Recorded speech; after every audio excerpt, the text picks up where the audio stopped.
The Empire's on the run. Alex Jones and the GCN Radio Network. You've heard about the essential qualities of iodine when it comes to your well-being, and you've read the opinions of top experts regarding this good member of the halogen family. Still, reports indicate that iodine is absent in sufficient amounts from the daily lives of countless people worldwide. Now, our extra-strength new nascent iodine formula is here, Survival Shield X2, leading the way into the next generation of super high-quality nascent iodine. InfoWars Life Survival Shield X2 is derived from 200-plus million-year-old salt solutions found more than 7,000 feet below the Earth's surface. The result is a unique nascent iodine that is both concentrated and free of unwanted additives, genetically modified ingredients, and completely vegan. We even pre-screen our Survival Shield X2 iodine for radiation. Pure, clean, and sourced from deep within the Earth, X2 nascent iodine is available exclusively at InfoWarsLife.com, InfoWarsStore.com, or call 1-888-253-3139.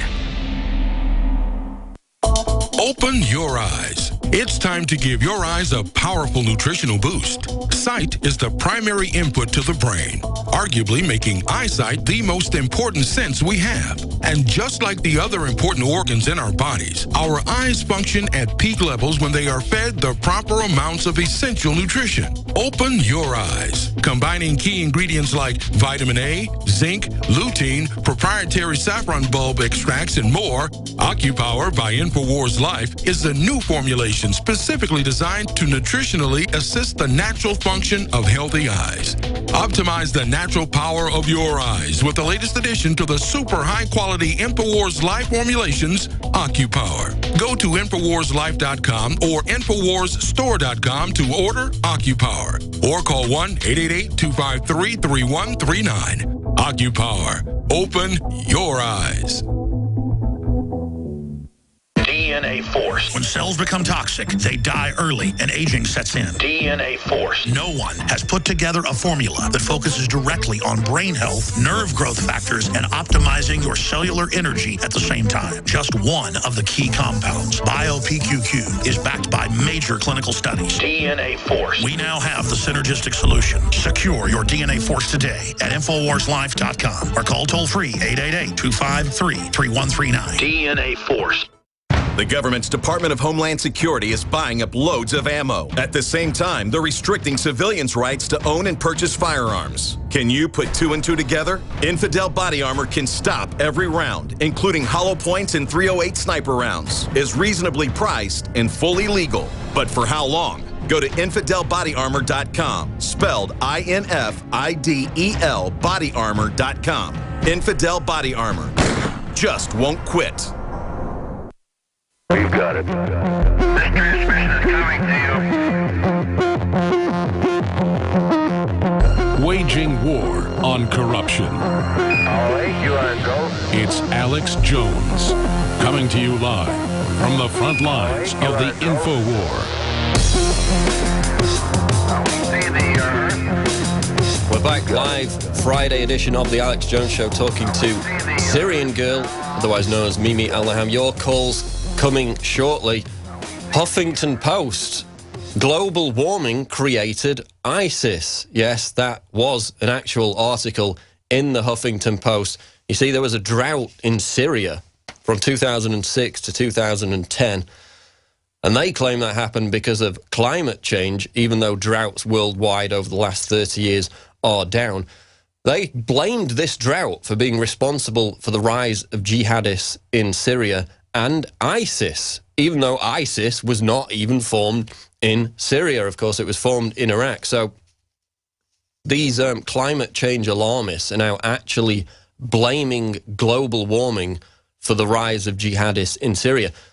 Mimi Al-Naham, of course, nothing to do with the fact that the US armed the jihadists in the first place, that they trained ISIS members in Jordan, Saudi Arabia, Qatar, Turkey, bankrolled them to the hilt. It can all be explained by global warming. What do you think of that? Well, even the drought itself wasn't caused by global warming.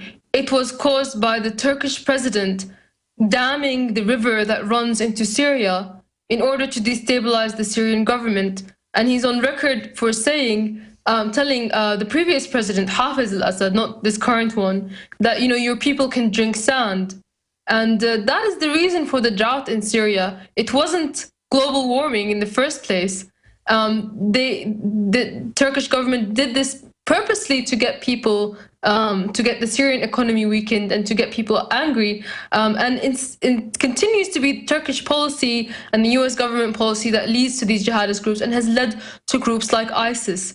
And, interestingly, the Turkish government now are talking about having invasion plans into Syria, using ISIS as an excuse and saving the Kurds as an excuse. Because of the problems now happening on the Turkish border, 200,000 Kurds have crossed into Turkey now, Syrian Kurds crossing into Turkey. And of course, Turkey actually doesn't like having Kurds coming into Turkey because they see Kurds as a potential threat and separatists. And as a result, that is probably one of the reasons they are worrying about what's happening in Syria right now. And in fact, the Turkish war leaks 6 months ago revealed, where Erdogan's ministers were talking about war plans in Syria, that they were going to use ISIS in a false flag operation on a Turkish tomb and to try to get some excuse to go into Syria. And that's all on YouTube. You can have a look at it. And as a result, Erdogan actually shut YouTube down that day just to prevent his people from listening to it just before the election.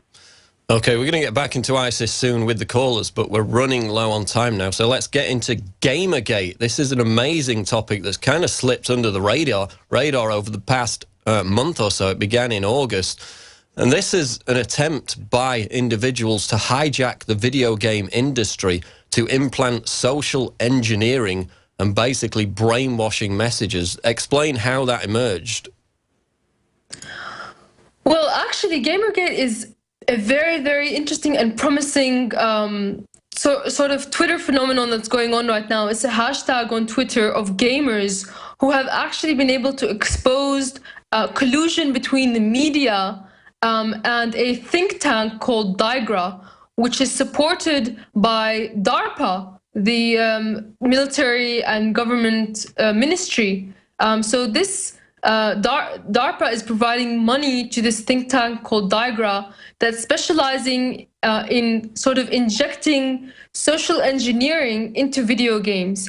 And they're trying to sort of apply their sort of multiple genders, as we saw in Facebook, and they call them social justice warriors, sort of a fake pseudo-feminism, taking up the cause of racism, feminism, and all of those things, not in real support of equality, but to try to pit races and genders against each other. And what's happened is that these gamers have rejected these people and have been sort of starting to make connections between the video game journalism, these think tanks, and certain video game developers that are creating games specifically to social engineer people. One of those is, her name is, I forget her first name, but her last name is Quinn. Zoe Quinn, yeah.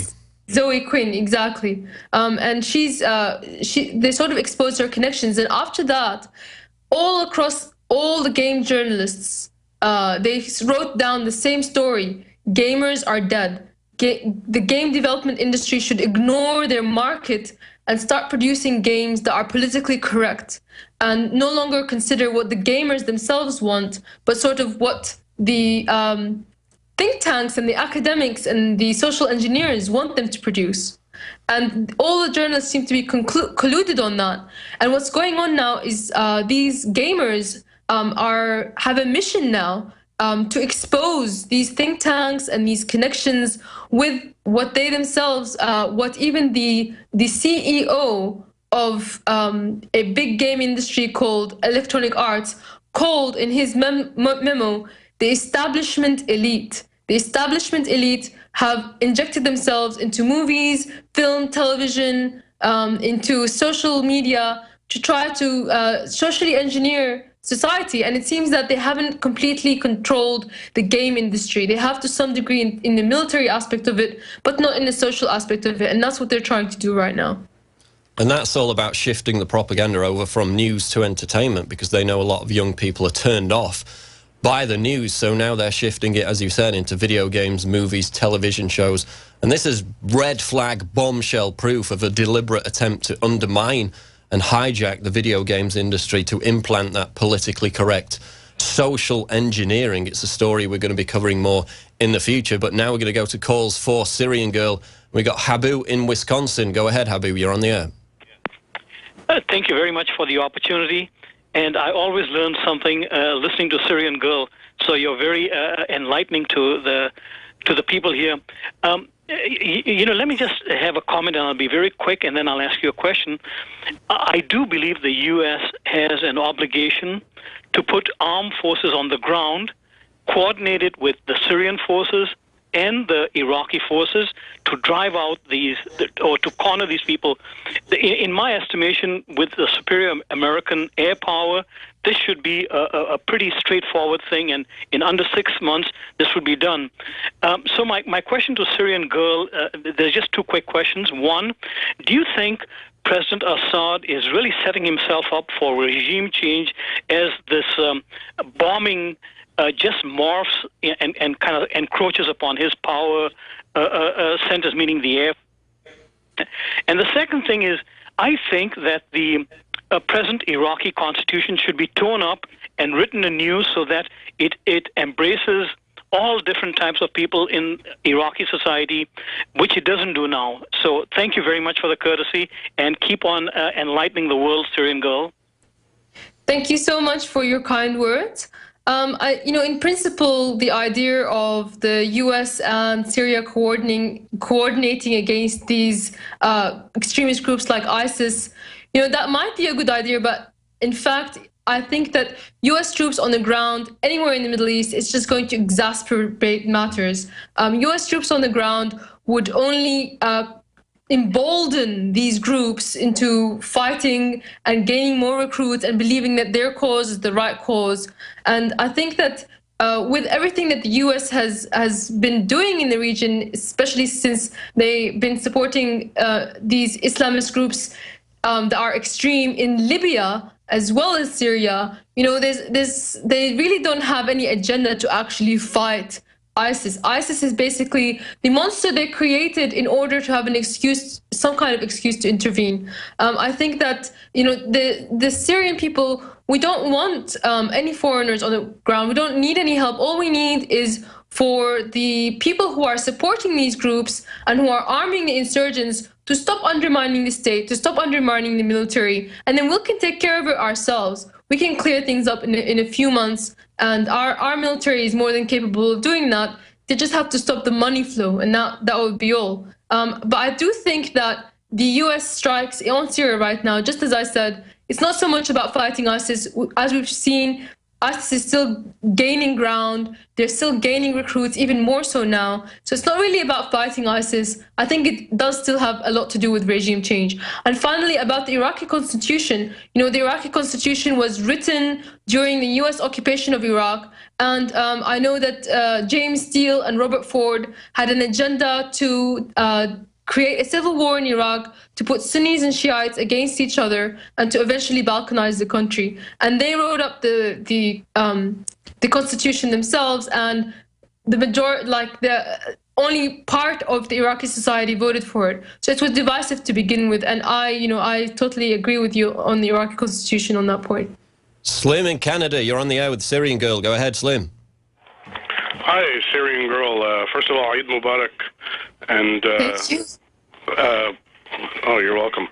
My question is regarding ISIS. A while back, I used to be a gamer myself. It's funny you guys mention that. The gaming industry, I used to play this game called Call of Duty. And there used to be this, you could create clans. And the strongest and most vast clan in that game when I played it a few years ago was ISIS. I don't know if that's a coincidence or what's going on, but with respect to them being just basically a cult, they are basically just a death cult To me, that's what my opinion of them. And the fact that they have the name, the Islamic State, is just, a slap in the face for everybody as far as I'm concerned. What do you guys think about that? Your comment, Syrian Girl. I think